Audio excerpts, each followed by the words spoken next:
کڑا وقت آنے والا ہے، سخت وقت آنے والا ہے. تو جو کوئی احباب اس ملک میں رہتے ہیں اور اگر وہ یہ پروگرام سن رہے ہوں تو ان سے یہی ریکویسٹ ہوگی کہ کم از کم الٹرنیٹ اپنا بندوبست کر لیں، لکڑی جو ہے جتنی سٹور کر سکیں وہ کر لیں، تاکہ اس سے جو کم از کم ان کی جو ہیٹنگ ریکوائرمنٹس ہیں وہ پوری ہو سکیں. ایک اور جو ڈیولپمنٹ ہوئی ہے روس میں، ماسکو میں 2 روز پہلے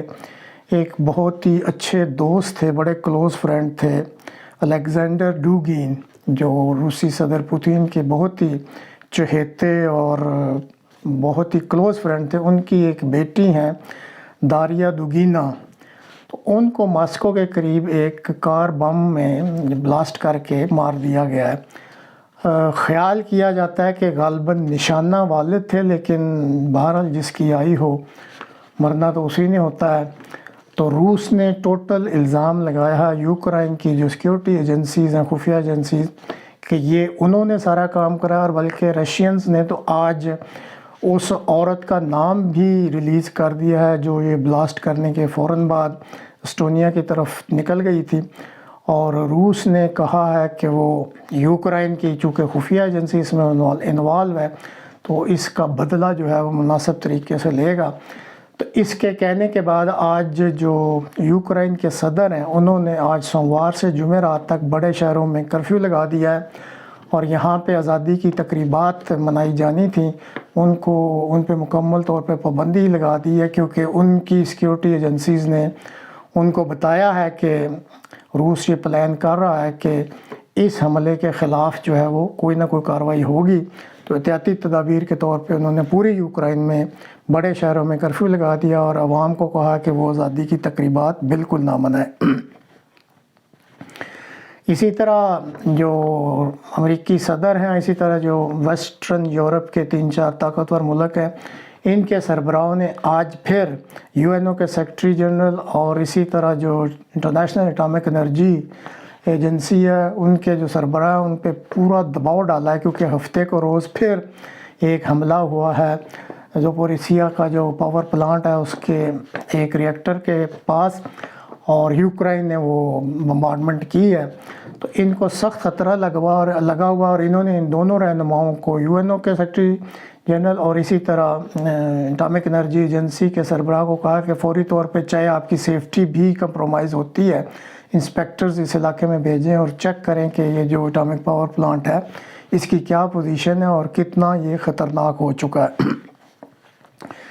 اسی طرح ایک اور چیز جو تھوڑی یہاں پہ اب ڈسکشن شروع ہو گئی ہے کہ فرانس کے صدر میکرون نے اپنی کسی حالیہ کانفرنس میں اور بعد میں باقاعدہ ایک پیپر جاری کیا ہے، اور انہوں نے کھلے لفظوں میں کہا ہے کہ اب وقت آ گیا ہے کہ یورپ کو اپنی حیثیت علیحدہ سے منوانی پڑے گی اور اکنامک کے ساتھ ساتھ ملٹری پاور بھی اپنی بنانی پڑے گی. انہوں نے کہا کہ یہ جو ناٹو ہے دراصل یہ امریکہ ہے، اور یورپ کو اب امریکہ سے اپنا دامن چھڑانا پڑے گا اور ہر لحاظ سے ایک انڈیپینڈنٹ اینٹی کے طور پہ ابھرنا پڑے گا، اور پھر یورپ اپنے فیصلے خود کرے کہ اس نے چین کے ساتھ رہنا ہے، روس کے ساتھ کیسے تعلقات رکھنے ہیں یا امریکہ کے ساتھ کیسے تعلقات رکھنے ہیں. یہ بڑے عرصے بعد یہ ایک خیال جو ہے یہ ایک قسم کا ایک ویژنری آئیڈیا ہے جس کی بڑی شدت سے ضرورت محسوس کی جا رہی تھی بڑے عرصے سے، کہ یورپ میں کوئی تو ایسا لیڈر سامنے آئے جو اس ویژن پر کام کرے کہ ہر وقت ہر بات میں مائی باپ امریکہ انہی کی باتیں مانتے ہیں، اپنا ایک انڈیپینڈنٹ آزادانہ تشخص یہ قائم کریں اور اپنے فیصلے خود کریں، نہ کہ ہر بات کے لیے امریکہ کو دیکھیں. اب اس پہ کافی بحث شروع ہو گئی، دیکھیں اس کا کیا نتیجہ نکلتا ہے. جہاں تک آخر میں پاکستان کی جو بات کرنی ہے تو وہ یہی ہے کہ اگر تو لوگ جو گہرائی میں مطالعہ کرتے ہیں تاریخ کا اور ان کو انٹرنیشنل پولیٹکس اور حکمرانی سے دلچسپی ہے تو ان کو اس چیز کا علم ہے کہ لیاقت علی خان صاحب کی شہادت کے بعد سے ہی جو پاکستان کا انتظام و انصرام اس کو کہتے ہیں سارا امریکہ کے پاس ہے، اور یہاں پہ ہوتا ہی وہ ہے جو امریکہ بہادر چاہتا ہے. اب عمران خان صاحب 3.5 سال اقتدار میں رہے ہیں، ویسے بھی وہ کہتے ہیں میں پولیٹیکل سائنس کا طالب علم، انٹرنیشنل افیئرز بھی پڑھتا رہتا ہوں، ان کو اس ساری چیز کا علم ہے،